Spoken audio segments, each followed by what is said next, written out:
से लगातार लोगों से बातें कर रहे हैं। आपको थकान नहीं लगती? कौन हो तुम? महाराज, मैं जमान। अरे वाह, तुम तो सबसे नेक काम कर रहे हो। भगवान तुम्हारा भला करेगा। महाराज, आपने 3 दिनों से कुछ खाया पिया नहीं। ये देखकर मुझे बहुत दुख होता है। तो क्या तुम मुझे खाना दोगे? महाराज, मेरा मन तो यही चाहता है, लेकिन मैं अपने घर की बनाई हुई रोटी आपको कैसे दूं? यदि आपकी आज्ञा हो तो मैं आटा डाल ले आता हूँ। आप नहीं नहीं नहीं, तुम अपने घर की बनाई हुई रोटी ही मुझे दो, मैं वही खाऊंगा। महाराज, मैं जमान हूँ, आप मेरे घर की बनाई हुई रोटी खाएंगे? नहीं नहीं महाराज, मैं खेतरी के राजा की प्रजा हूँ।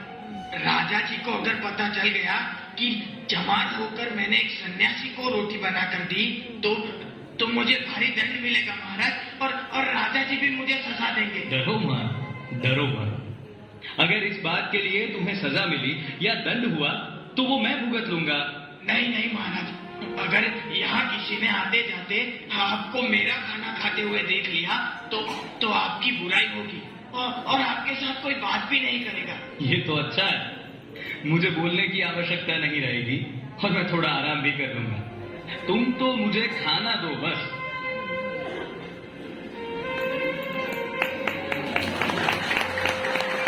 अरे हाँ, यहाँ आओ।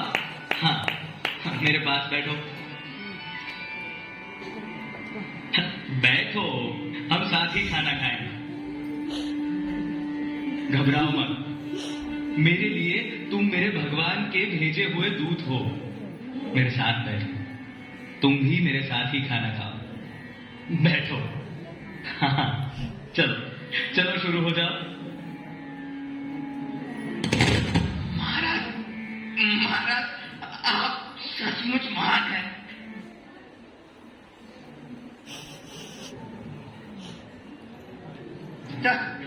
आज तक किसी ने मेरे साथ इतनी अच्छी तरह से बात तक नहीं की है। महाराज, आप सचमुच महान हैं। बस बस भाई बस, जो दूसरों की भलाई सोचता है वो ही सबसे महान है, और इस तरह तुम मुझसे भी महान हो, ये याद रखना। मैं तो आपके दर्शन करके धन्य हो गया। वाह वाह, क्या स्वाद है। ये रोटी कैसे बनाई, मैं तो बयान नहीं कर सकता। आज मैं ये रोटी खाकर तृप्त हो गया। सच पूछो तो कितने समय से मैंने इतना अच्छा खाना नहीं खाया। हा हा, तुमने तो मेरी माता जी की याद दिला दी। मैं सच्चे दिल से भगवान से तुम्हारे लिए प्रार्थना करूंगा। अरे अरे वो जवान, उठ जाते। मेरी हिम्मत कैसे हुई स्वामी जी के पास जाने की? चल यहाँ से। अरे अरे रुको, ये क्या कर रहे हो? मत छुओ उसे। अरे स्वामी जी, ये क्या? आपने एक चमार के हाथों का छुआ खाना खाया? पहले तो तमीज से बात करना सीखो। पहले ये एक इंसान है और उसके हाथों का छुआ ही नहीं, बनाया हुआ खाना खाया।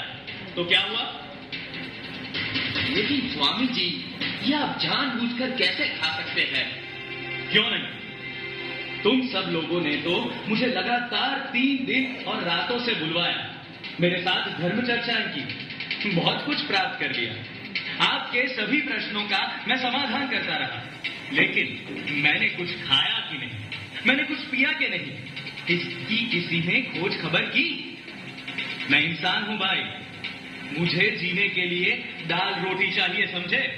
स्वामी जी, हमें बताया होता तो हम आपके भोजन का प्रबंध करते। क्यों? हाँ, क्यों बताऊं? क्यों बताऊं मैंने तो भिक्षा मांगना भी छोड़ दिया है, और मैंने तो इसे भी नहीं बताया था, लेकिन वो मेरी भूख और प्यास नहीं देख सका, और इसके दिल में दया आई, जो इसने मुझे अपने हिस्से का खाना दिया। आप लोग अपने आप को किस तरह ऊंचा कहकर बड़ाई करते हो? हाँ, आज उसने जो इंसानियत दिखाई है ना, उससे वो आपसे भी बड़ा हो गया है। सुन लीजिए, प्रणाम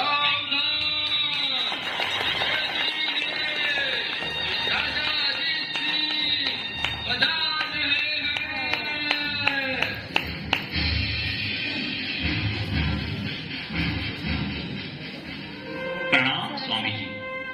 नारायण। खेतड़ी नरेश, उठिए उठिए राजन। ये क्या स्वामी जी, हमने सुना कि आप 3 दिनों से स्टेशन पर रह रहे हैं। कितनी असुविधा हुई होगी आपको। स्वामी जी, कृपा करके आप ये फल ग्रहण कीजिए। मैंने तो अभी अभी बहुत स्वादिष्ट भोजन ग्रहण किया है राजन। अरे वाह, आपको भोजन किसने दिया?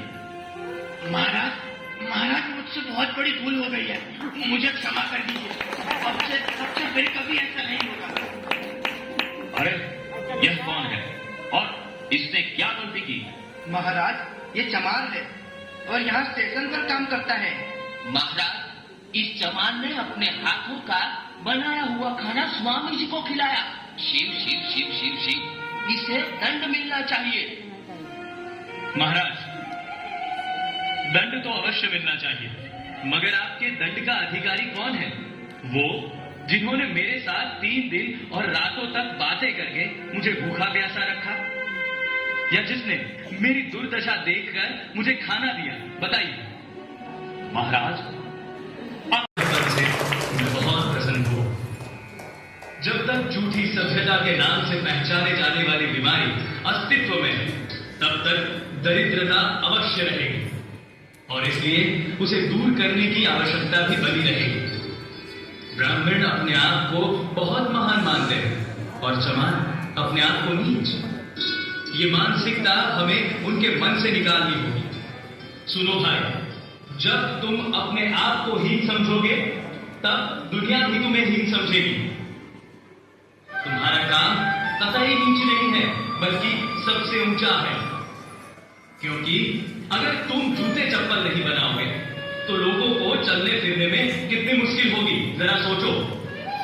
इसीलिए अपने आप को छोटा मत समझो, अपना कर्म निष्ठा और गर्व के साथ करो। मैं तुम सबसे यही चाहता हूं कि तुम लोग आत्म प्रतिष्ठा, जातिवाद, दलबंदी और ईर्ष्या को हमेशा के लिए छोड़ दो। स्वामी जी, मन चाहता है मैं जीवन परे आपको सुनता रहूं, आपसे सीखता हूं और आपके बताए हुए मार्ग पर चलता रहूं। महाराज, सबका भला कीजिए, लेकिन याद रखिए, भलाई का मार्ग संसार में सबसे अधिक उबड़ खाबड़ तथा कठिनाइयों से पूर्ण है। इस मार्ग पर चलने वाले की सफलता आश्चर्यजनक है। मुझे इस बात की खुशी है कि आप बहुत नेक इंसान हैं, जो अपनी प्रजा के लिए हमेशा चिंतित हैं। स्वामी जी, मुझे आशीर्वाद दीजिए, मेरा वंश आगे बढ़े। मेरा आशीर्वाद हमेशा आपके साथ है और मैं